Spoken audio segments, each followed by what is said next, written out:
Chapter 3, All Money In. Yeah, they stood around the pool table in front of stacks and stacks of blue strips, popping bottles and celebrating. Man, they was up. They were safe, and it was home. They hit Paco for 109 grand cash and 12 bricks of pure cocaine. Ooh, he was gonna be so mad. It was gonna be hella funny watching him run around trying to figure out who hit him like that and why. Loyalty's crew were a tight-knit group from the same way they were when they were kids to how they move now, to the shit that they did. By any time anyone realizes there's something terribly wrong, they would have terrorized nearly 90% of the coast unnoticed already.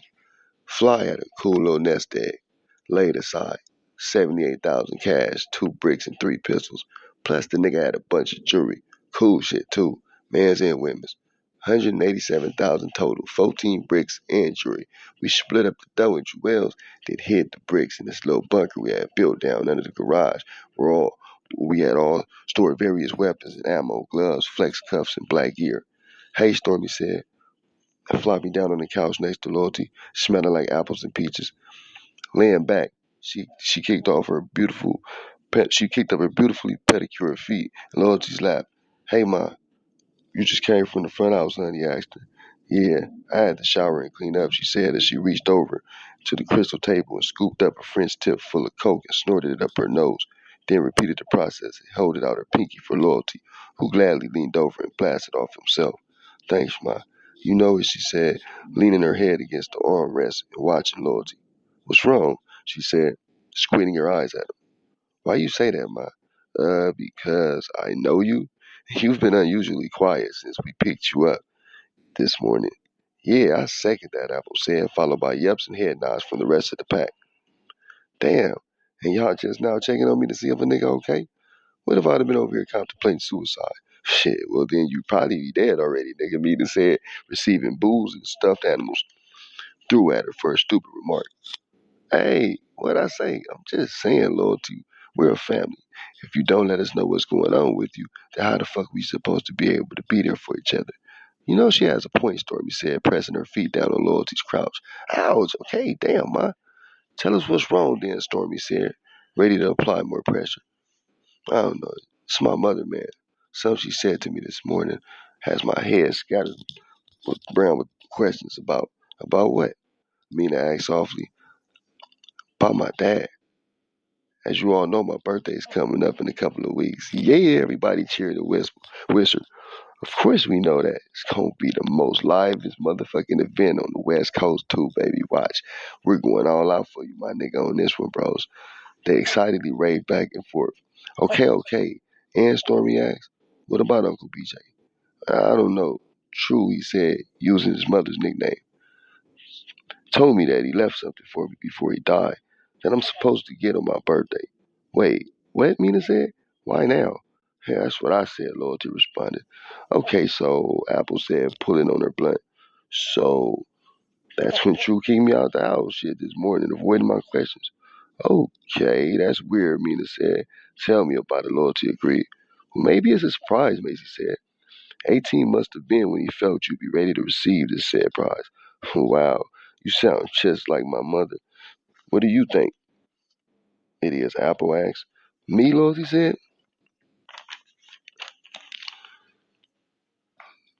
pondering her question, which he'd been hounding himself with all day. I'm not sure, Ma. Money, maybe? Information, possibly? It is money. If it was money, Stormy said, wouldn't he just say that? It has to be information, she thought to herself. I don't know, Loyalty said. I don't want to stress about it. Yeah, I get it. We need to get some rest. We got a long weekend ahead of us, he told his crew as everyone got quiet, lost in their own thoughts, as Isley Brothers' Mission to Please played low in the background. Trust awoke drenched in sweat. No, please, I'm sorry, she screamed, breathing rapidly as her heartbeat raced. Blinking her eyes, she quickly scanned her surroundings as realization began to set. Ah! She shook her head and sighed heavily as relief flooded her body. It was just a dream, she thought, as she laid her head back on her pillow and ran her fingers through her hair. then covered her face with her hands as she slowly rubbed the sleep from her eyes. She had been having these reoccurring nightmares for months now about. She couldn't think about that. She needed some air and a cigarette. Rolling out of bed, she slid her petite feet into her Michael Kors silk slippers and headed for the kitchen, where she kept an old pack of Newports and a bottle of Jack Daniels hidden in the cabinet above the fridge. With shaky hands, she somehow poured herself a glass of JD, and in one gulp downed the warm liquid. Pouring herself another, she placed the bottle back in the cabinet, took a cigarette from the pack, lit it on the stove, and took a long, deep pull and slowly exhaled the gray smoke as she attempted to gather herself. What have I done? Truth thought as she pondered the past. Oh my God, BJ, I'm so sorry. She began crying as images of Loyalty's face, full of hurt and disappointment, flooded her thoughts. He can't find out the truth, she mumbled as she began to realize that she didn't recall Loyalty returning home before she passed out earlier. Stubbing out her smoke, she grabbed her glass and headed to the room to check on him. Approaching the door, she knew instantly he couldn't have come home last night when she didn't hear the familiar rumble of his light snoring. Shying, she looks around the dark room. A slight chuckle escapes her lips as she admires her son's cleanliness. The boy had extreme OCD and grown man taste. His room looked like a mobster's bachelor pad instead of a teenager's abode.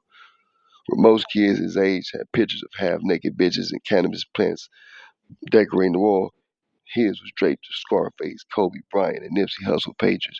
A king-size bed covered in dark blue Gucci linen, expensive entertainment system, PS4 with all the latest games and accessories, Apple laptop, black leather Gucci print sectional at the foot of the bed, matching dark Gucci printed window drapes, black African statues in each corner, all put together and laid out elegantly across $7,000 worth of custom blue Gucci print carpet. The boy had style. She had to give it to him. Ring, ring, true jumped as her iPhone 8 shook her from her daze. Paco, the screen flashed as she pressed accept. Hello, she said into the receiver. Where's Loyalty? Paco immediately barked into the phone at her. What? Paco, why? Where's Loyalty? He repeated, cutting her off and completely disrespecting her with his tone of voice and line of questioning. She didn't know why, but her motherly instincts told her that the truth wasn't the right answer at this time, so she instantly did what she had to in regards to protecting her cub. He's sleepy now. What is this about? How long? He responded. What? I said, how long has he been there sleeping, as you say? Since I returned home from work. Why? What is wrong with you? You're scaring me. I'm sorry, True, he said, checking his temper. It's just, you just let him know that I said tap in when he wakes tomorrow, okay? Okay, Paco, sure, but is everything okay? You sound really stressed. No, no, Mommy, everything is fine. It's nothing. I didn't mean to startle you, he said.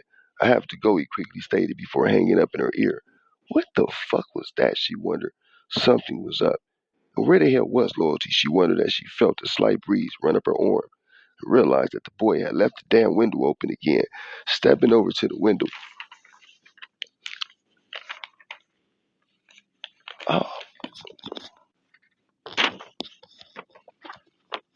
she began pulling it shut when she noticed something strange and out of place looking partially buried inside the artificial plant vase that hung outside his window.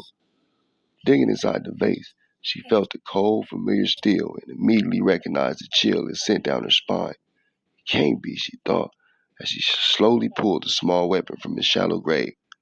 True knew deep in her soul her worst fears were slowly beginning to materialize. The streets had somehow gotten its claws into her baby. But how? She silently wondered. Then she thought about Paco's call. I thought I made it clear that he was supposed to keep my son far away from this life as humanly possible.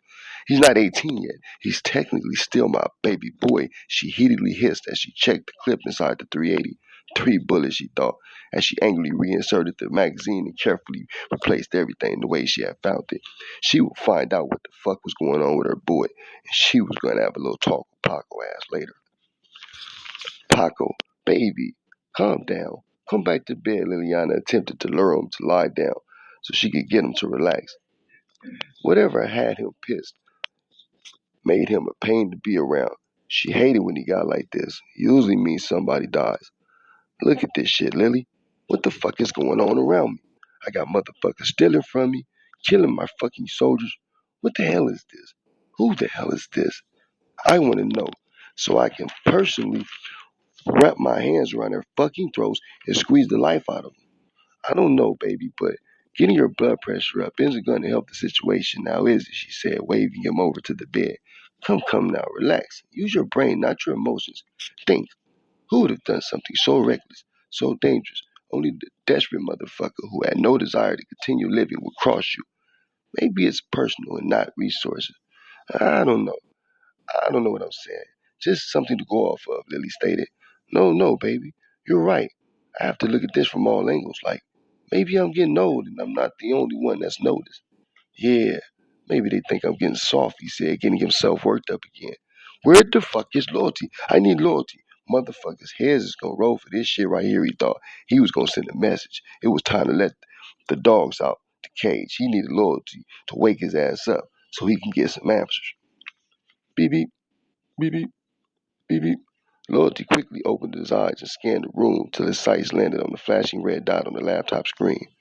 Remo- Removing his sleepy Stormy's feet out his lap, he quickly and quietly reached under the leather couch and locked his palms around the Smith& Wesson he'd taken from Fly earlier. Stood up, grabbed his phone, and after a few swipes, the security footage from all surrounding cameras encasing the property instantly popped up on the 70-inch flat screen bolted to the wall in front of him. Rapidly surveying every inch of the screen's display, he relaxed when he realized what had set off one of the sensors.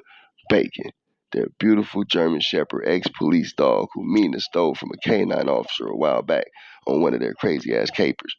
They named him Bacon because he descended from a long line of faggot-ass cops. Plus, it happened to be his favorite fucking food. Every time one of the girls cooked breakfast, you had to watch your plate because he'd quickly get you for your bacon if you was slipping and wasn't paying attention. Everyone instantly fell in love with the pup. He became a part of the family. They gave him guard duties and living quarters out of the front house. How'd you get outside, he wondered, before glancing at Stormy's beautiful sleeping face and remembering. Smiling, right. Looking around at his family, he said a quiet, quick prayer, giving thanks to the man upstairs for another day around his loved ones. Then he quietly moved around the room, giving each a soft kiss on the face, as he then deactivated the alarm and stepped out into the cool morning air. Come here, boy, he said, snapping his fingers at an excited Bacon. Who let you out of jail, huh? Was it Auntie Stormy, he said, playing with the pup. Yeah, it was her ass, huh? Come on, let's get you fed and back in that house. You got guard duties. Minutes later, he made his way back to the garage door, reactivated the alarm, and then began walking down the alley, out into the back streets, and heading home. A few blocks away, he knew his mom would be pissed that didn't at least call her and let her know that he wouldn't be home last night, but she knew that if he wasn't there, he was more than likely somewhere with one of the girls or all of them, and okay. So she didn't sweat his movements. Loyalty stayed strapped, and he was always conscious of his surroundings. As he bent the corner nearing his mother's home, he instantly noticed immediately the three stooges sitting in a gray 2018 Camaro with shiny rims across the street, stalking his spot. Piling out of the vehicle as they spotted him and aggressively began to approach, encircling him as the ringleader known as Blackie begins to speak.